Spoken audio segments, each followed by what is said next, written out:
মাহে রমজান এলো বছর ঘুরে, মুমিন মুসলমানের দারে দারে রহমতেরই বাণী নিয়ে, মাগফিরাতের পয়গাম নিয়ে এলো সবার মাঝে আবার ফিরে। মাহে রমজান এলো বছর ঘুরে, মুমিন মুসলমানের দারে দারে। আসসালামু আলাইকুম ওয়া রাহমাতুল্লাহি ওয়া বারাকাতুহু। আলহামদুলিল্লাহি ওয়া কাফা ওয়া সালামুন আলা ইবাদিহিল্লাযীনা ইসতাফা মান লা নাবিয়্যা বা'দা, সাল্লাল্লাহু আলাইহি ওয়া আলা আলিহি ওয়া আসহাবিহি ওয়া আজওয়াজিহি ওয়া আতবা'iহি ওয়া মান তাবি'আহু বিইহসানিন ইলা ইয়াউমিদ্দিন, আম্মা বা'দ। আলহামদুলিল্লাহ, আমরা হিজরতের ব্যাপারে কথা বলছিলাম। তো হিজরতটা তোমাদের জন্য একটু কঠিন, আর এই পুণ্যের জন্য তো আর একটু কঠিন। রাসূল সাল্লাল্লাহু আলাইহি ওয়াসাল্লামকে চিনো তুমি? আমাদের নবীর নাম কি? মুহাম্মদ। বলো, জোরে বলো। সাল্লাল্লাহু আলাইহি ওয়াসাল্লাম। আমাদের নবী আলাইহিস সালাম যখন মক্কা থেকে মদিনা গেলেন, ওই যে যাওয়াটাকে কি বলা হয়? হিজরত বলা হয়। হ্যাঁ, রাসূল সাল্লাল্লাহু আলাইহি ওয়াসাল্লাম সেখানে গেলেন, গিয়ে অনেক কাজ করেছেন। ওখানেই ফরজ হয়েছে নামাজ, সালাত, যেটাকে এই যে রোজার মাসে আমরা বসে আছি, এই রোজাটা কিন্তু হিজরতের পরেই ফরজ হয়েছে। হ্যাঁ, তারপরে ফরজ হয়েছে তোমার যাকাত, তারপরে ফরজ হয়েছে হজ। শুধু মক্কাতে ছিল লা ইলাহা ইল্লাল্লাহ, এটা ছাড়া মক্কাতে আর কিছুই ছিল না। বাকি চারটা কোথায় এসেছে? মদিনা এসেছে। এই জন্য মদিনা না হলে আমরা চলতে পারতাম না, এবং সেই জন্য আমরা মদিনাকে খুব ভালোবাসি।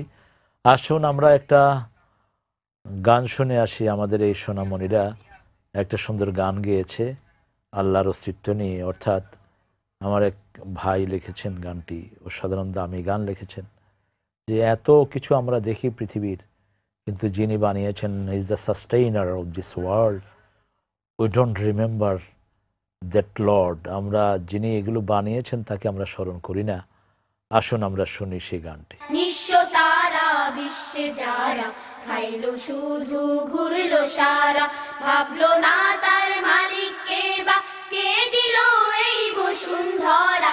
নিঃস্ব তারা বিশ্বে যারা খাইলো শুধু ঘুরলো সারা, নিঃস্ব তারা বিশ্বে যারা খাইলো শুধু ঘুরলো সারা।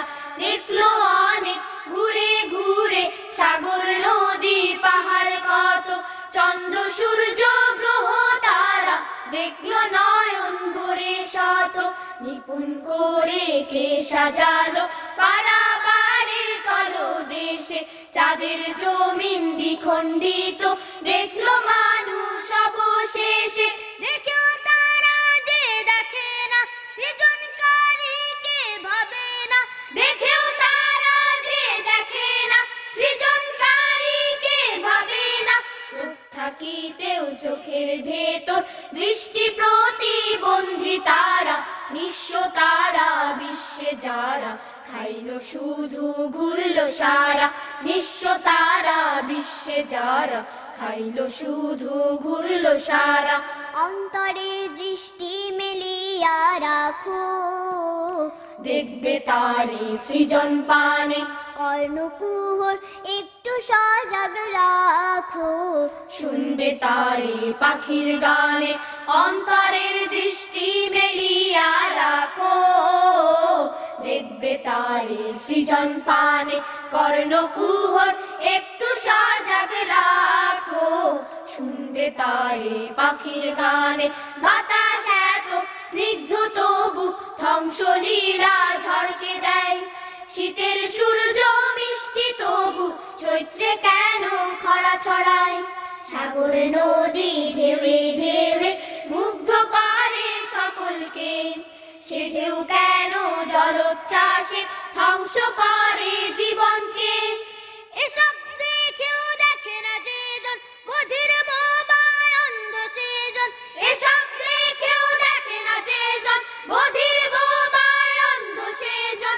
অভিশপ্ত দুর্ভাগা যে জীবন থেকেও মৃত তারা, নিঃস্ব তারা বিশ্বে যারা খাইলো শুধু ঘুরলো সারা বিশ্ব তারা বিশ্বে যারা খাইলো শুধু ঘুরলো সারা ভাবলো না তার মালিককে বা কে দিল এই বসুন্ধরা বিশ্ব তারা বিশ্বে যারা খাইলো শুধু ঘুরলো সারা বিশ্ব তারা বিশ্বে যারা খাইলো শুধু ঘুরলো সারা বিশ্ব তারা বিশ্বে যারা খাইলো শুধু ঘুরলো সারা বিশ্ব তারা বিশ্বে যারা খাইলো শুধু ঘুরলো সারা।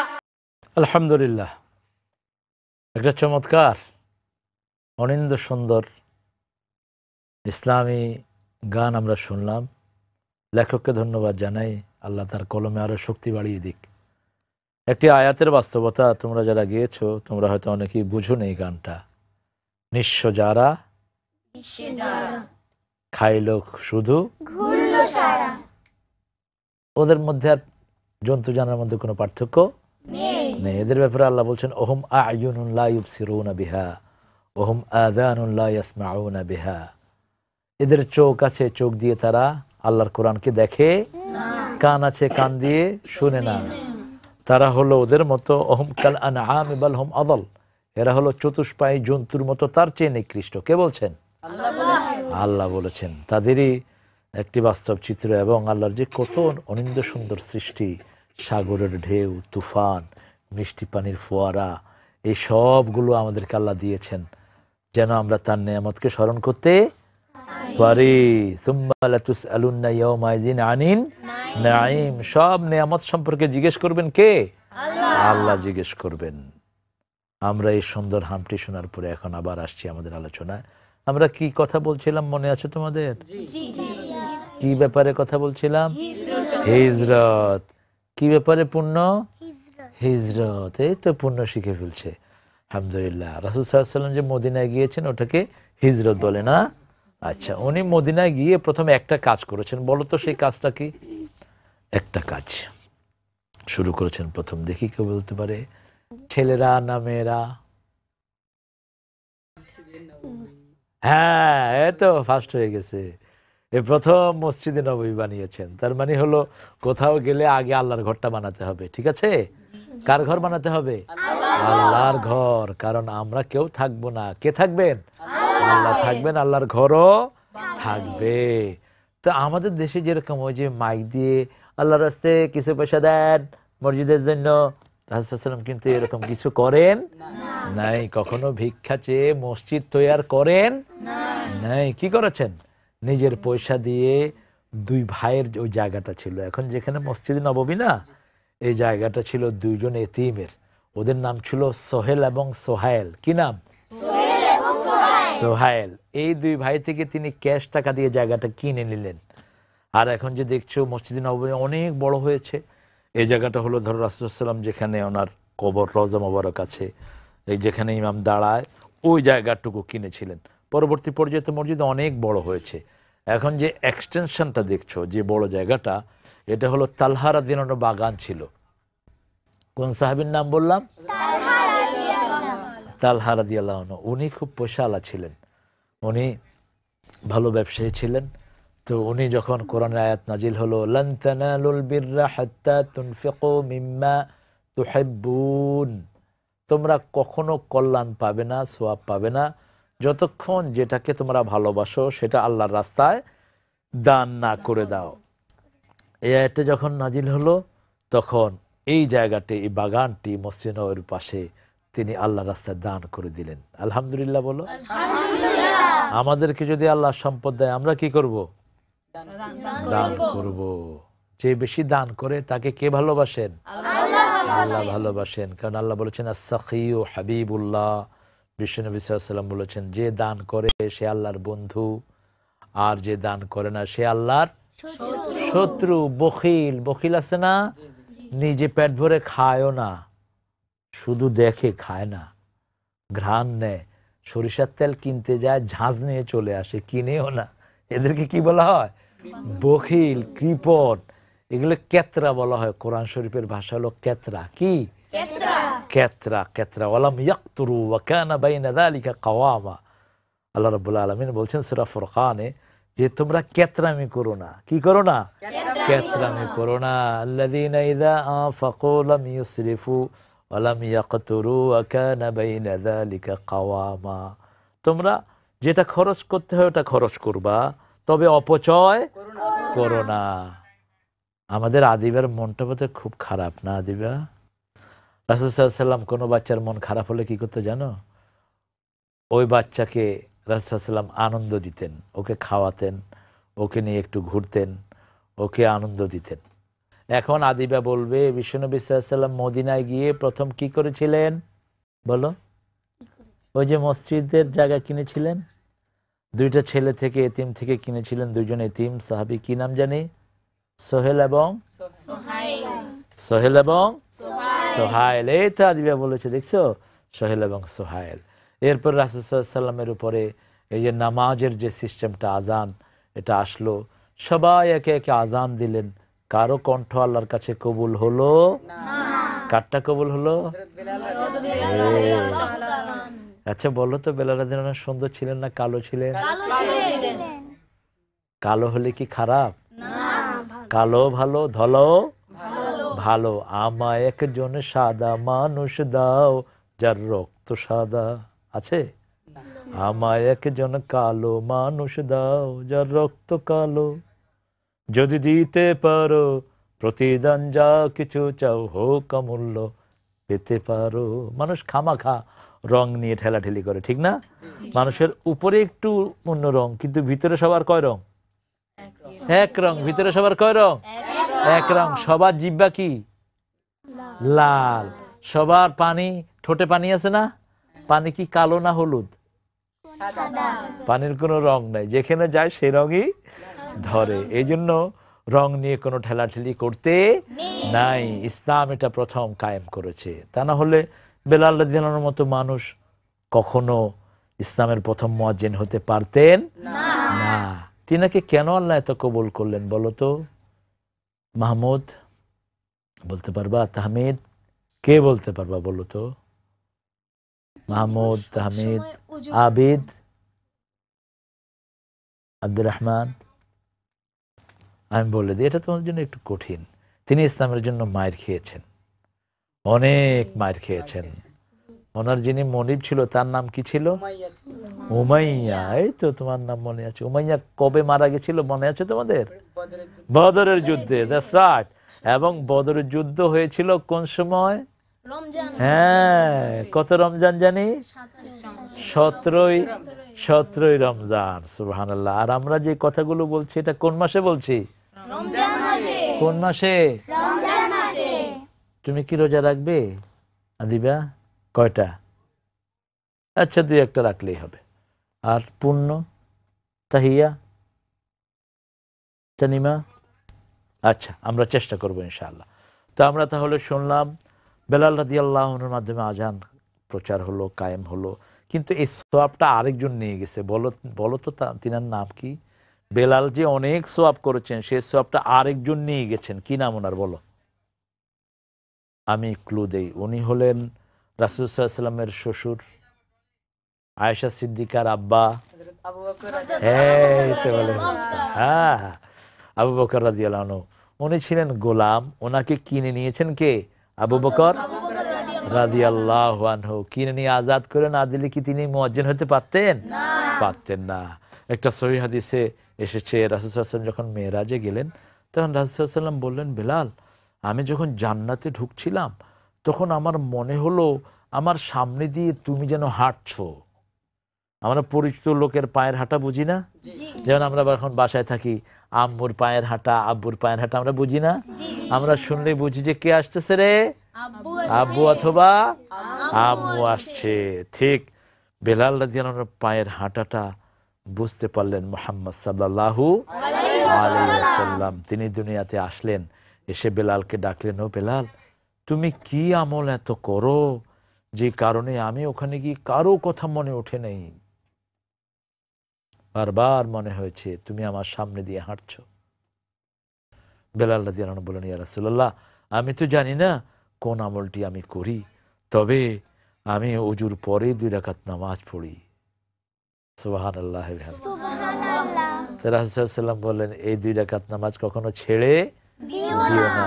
তিনি আরেকটা হাদিস বললেন, রাসূল সাল্লাল্লাহু আলাইহি ওয়াসাল্লাম বললেন তোমরা যখন কোনো মসজিদে যাবা লা তাজলিসু ইল্লা রাকাতাইন, 2 রাকাত নামাজ পড়া ছাড়া কখনো বসো না। তাহলে 2 রাকাত নামাজ পড়লেই তো ওজুর উপরে নামাজ হয়ে গেল। আস্তে আস্তে আজান শুরু হলো, মসজিদ নববী আস্তে আস্তে বড় হতে লাগলো। মসজিদ নববী মানে যে মসজিদে প্রথম ইমাম ছিলেন মুহাম্মদ রাসূলুল্লাহ, বলো তো রাসূল সাল্লাল্লাহু আলাইহি ওয়াসাল্লাম পরে মসজিদের কে ইমাম হয়েছেন? রাইট, হযরত আবু বকর রাদিয়াল্লাহু আনহু। তারপরে কে হয়েছেন? ওমর রাদিয়াল্লাহু আনহু। রাইট, কে হয়েছেন? ওমর। তারপরে কে বলো? ওসমান রাদিয়াল্লাহু আনহু। তারপরে আলী রাদিয়াল্লাহু আনহু। আলী রাদিয়াল্লাহু আনহুকে তোমরা চিনো? ইসলামের চতুর্থ খলিফা। সুবহানাল্লাহ। উনি কত বছর বয়সে ইসলাম গ্রহণ করেছেন? 10 বছর।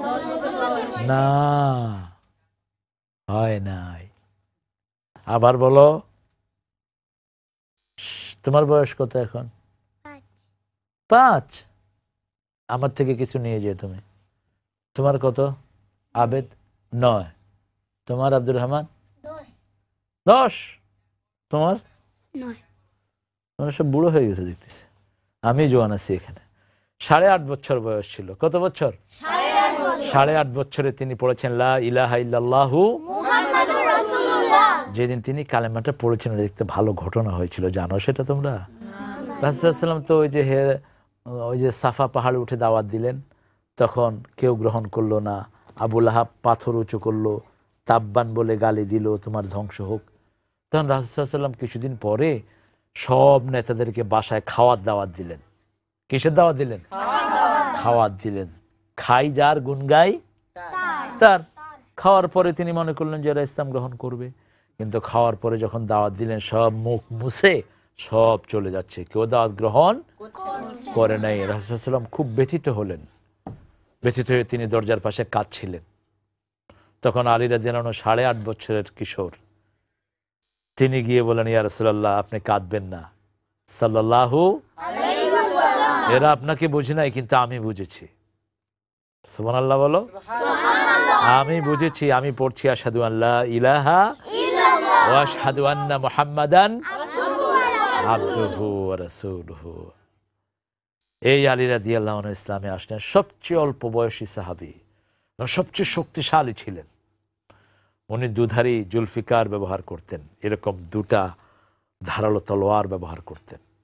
শক্তিতে ছিলেন অসূড় শক্তি, অর্থাৎ এত বেশি শক্তি ছিল ওনার শরীরে যে ওনার সামনে কোনো কাফের আসতে পারত না। এক দুর্গ উঠে নিয়ে আসছেন হাতে।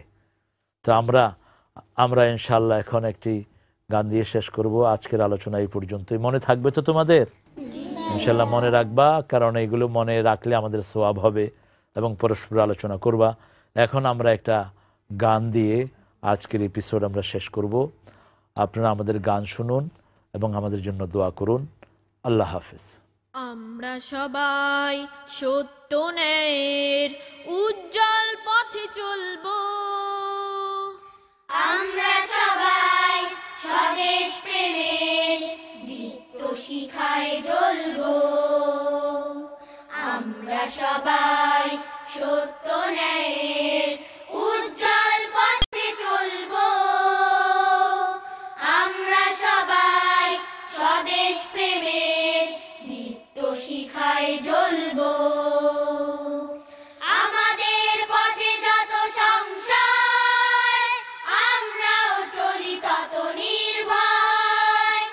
আমাদের পথে যত সংশয় আমরাও চলি তত নির্ভয়। ভীরুতার যত বাধা বন্ধন, ভীরুতার যত বাধা বন্ধন দীপ্ত কদমে দলবো। আমরা সবাই সত্য ন্যায়ের উজ্জ্বল পথে চলবো। আমরা সবাই স্বদেশ প্রেমের দীপ্ত শিখায় জ্বলবো।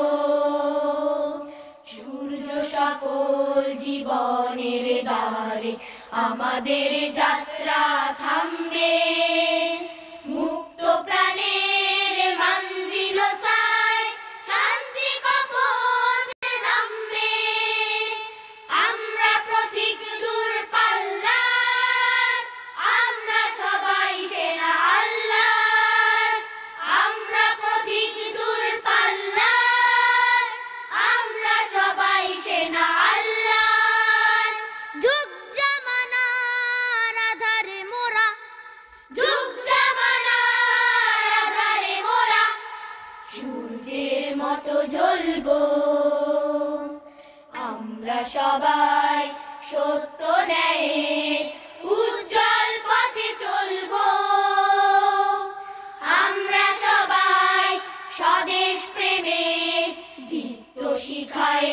জ্বলবো আমরা সবাই সত্য ন্যায়ের উজ্জ্বল পথে চলবো আমরা সবাই স্বদেশ প্রেমের দীপ্ত শিখায় জ্বলবো দীপ্ত শিখায় জ্বলবো মাহে রমজান এলো বছর ঘুরে মুমিন মুসলমানের দারে দারে রহমতেরই বাণী নিয়ে মাগফিরাতের পয়গাম নিয়ে এলো সবার মাঝে আবার ফিরে মাহে রমজান এলো বছর ঘুরে মুমিন মুসলমানের দারে দারে